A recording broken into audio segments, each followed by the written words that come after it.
this is something that I would love your opinion on, or maybe your opinion as well too, Tom. Radon inspections. How do you advise your clients for that? And Tom, are you getting them, I guess, on the development side? Because I know when we were as investors buying stuff, we never did that at all. So I was curious to see what you guys think, because I know investors are getting questioned by that. As an attorney, I'm always going to recommend that you get the best inspection, you get radon inspections. In the city, I hate to say that radon's not a big deal because, it is a very serious thing. If it is present, the likelihood of it being present in the city is much lower.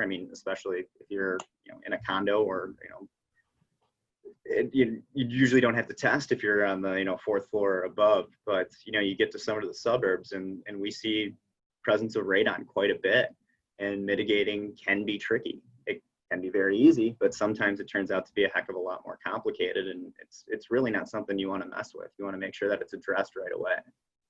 Yeah. So from our standpoint, like, we're always buying as is and taking on the risk. Like, that's how you get deals at a discount. So Chance is always saying, all right, you have you're waiving, you understand you're waiving your inspection, you understand you're waiving this. And we have that conversation every single time because that's his job legally to make sure I recommend you do this.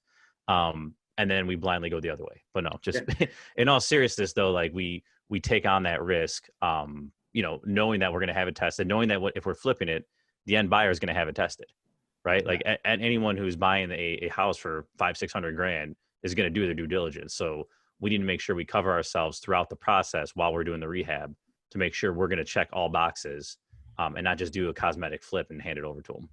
Yeah, no, I agree. I always tell people that sometimes that $150 investment, which is usually around what the radon costs, 150, 250, that will help you see if there's an issue now, because if there is an issue and you don't do it, then that's going to become your $1,800 to $3,200 issue down the road. So, because that person more likely will get done.